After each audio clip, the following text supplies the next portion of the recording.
I welcome you to section 5. Here our focus is on consumer motivation. Consumer motivation talks essentially about consumer needs, and therefore we can describe the entire theory of motivation as a needs construct. It's essentially a needs construct. And in this section, I expect you to understand how needs shape the behavior of consumers in the marketplace. Motivation theories are useful in helping marketers understand several reasons, especially the rationale or why consumers buy or act the way they do.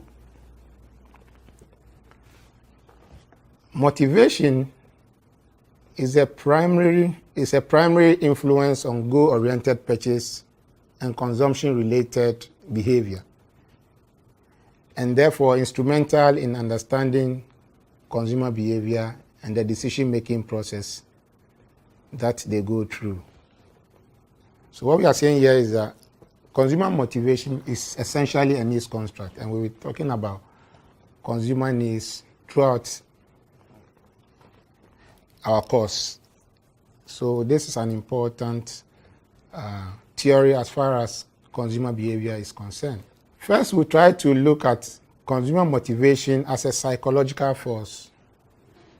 Like I did mention earlier on, the factors that influence consumer behavior are numerous, but for our purposes, we're looking at personal or the psychological influences, and of course, the sociocultural influences. So now we are looking at some of the psychological forces on consumption behavior. By way of outline, we also look at the arousal of consumer needs, how needs get activated to influence behavior in the marketplace. And we'll also talk about the fact that motivation or needs are dynamic, and hence its marketing implication need to be looked at critically. There are various types of needs that have been put forward, or needs theory or motivation theories, but we'll focus on Maslow's hierarchy of needs. We are often not interested in the academic sophistication of the theory, but our interest is in how useful is this theory in explaining consumer behavior. Again, I expect you to read chapter on consumer motivation as listed at the end of the slides. Where necessary, I will direct you to Sakai platform, to read other relevant materials.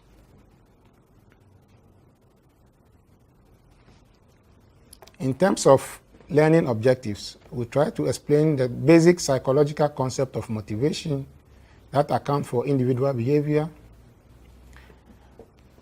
We'll seek to demonstrate how motivation influences individual consumption-related behavior, and we will explain the dynamic nature of consumer motivation and go on to explain consumer needs, how consumer needs are aroused. We'll try to identify the various types of needs. If needs are important in terms of strategy, then it's only proper that we identify the various types of needs that may be responsible for consumer behavior. And then we will explain the usefulness of Maslow's hierarchy of needs in marketing. A closer look at this simplified model that we introduced in our earlier section shows that motivation is an essential starting point for all consumer actions. Therefore, if we look at the way the arrow is going, it shows that it influences the entire consumer decision-making process, since it's an important starting point. From need recognition, talk of pre-purchase search, evaluation of alternative purchase, post-purchase, and all that. All these things are possible because a need is intense and activated. So it's an essential starting point in our quest to explain consumption-related behavior. We are saying that consumer needs are the basis of all modern marketing. The basis for all modern marketing. And that needs are the essence of the marketing concept. The marketing concept dwells on consumer needs. And therefore, as businesses, we are interested in consumer needs because it's a key to company survival, profitability, and growth, especially in today's highly competitive marketing environment. The question is, what is a need? Is it a church building, a mosque? What is it? We define it as a need. We define a need as a state of felt deprivation. I would rather put or add a psychological state of felt deprivation. In other words, the only time needs become an important factor in shaping our purchase and consumption behavior is when we feel this need. And it's a hypothetical construct that cannot be touched. So your blood sugar level can be down and we expect you to feel hungry. But if psychologically you don't feel hungry, it doesn't lead to behavior. So we prefer to define it a need as a psychological state of felt deprivation. You need to be aware of it consciously to influence behavior. The question has always been whether marketers create need. The question is, a need is a psychological state. Marketers do not create need. What marketers do is that they make consumers more keenly aware of unfelt needs. In other words, they provide goods and services and communicate to persuade us to consider patronizing these goods and services in relation to our need. So in the process, they do not create need. It's difficult to point out a need that has been created by a marketer. Is it need for safety? Safety has always been with us. Is it our biological needs, food, sex, shelter, and so on? These needs have always been with us. So in effect, we are saying marketers rather make us become aware of unfelt needs or needs that may be latent.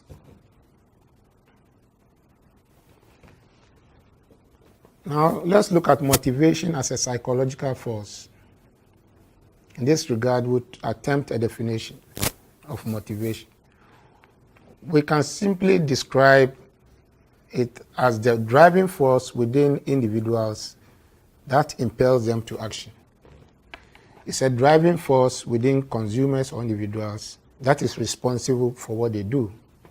Because understanding why consumers act the way they do is an important point in our quest to devise appropriate marketing strategy.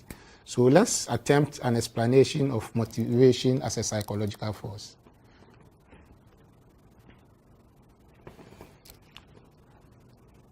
When we say the driving force in the individual is what is responsible for behavior, what we are saying here is that this driving force, which is psychological, it's a hypothetical construct, cannot be seen, cannot be touched, is produced by a state of tension which exists as a result of unfulfilled needs or wants or desires. This state of tension tends to create a kind of a disequilibrium or imbalance in a typical consumer. And like we expect, a goal-oriented consumer will seek solution where he or she feels unsatisfied or imbalanced, because anytime a need is triggered or it becomes active, it makes a typical consumer uncomfortable. And a goal-oriented consumer will want to look for solutions to come to a state of equilibrium, if I can put it that way. And that is important for us to know that as individual consumers, we have many dormant needs that do not produce behavior. Behavior and actions are used interchangeably here. We have many dormant needs that do not produce behavior because they are not sufficiently intense or activated. I mean, all these needs may be there, latent and all that. The only way it gets us to act in a marketplace is when they become very active, mostly as a result of exposure to a stimulus. Now, how do motives get aroused or consumer needs get aroused such that it propels them to seek solution or to act in a given market? The arousal of any particular set of needs at a specific point in time may be caused by one or more of these factors. One, we can talk of internal stimuli found in the individual's physiological condition. The individual physiological condition, changes in these physiological conditions may be responsible for consumer behavior. For instance, the scientists will tell us that we normally get hungry because our blood sugar has come down, or when it drops, it makes us feel uncomfortable. And a goal-oriented person, you expect the goal-oriented person to seek solution in the form of food and so on and so forth. So one changes in internal stimuli found in the physiological condition may drive behavior. Emotional or cognitive processes that we normally go through can also ignite action or behavior in us as consumers. Sometimes emotions take the better part of us. We all go through various emotional states, either fear, anxiety, you name it. Or sometimes when doing a lot of thinking, a need can be activated. And then, of course, the third one, we can talk of stimuli or cues in the outside environment. For instance, exposure to an ad, salesperson, and so on and so forth. All these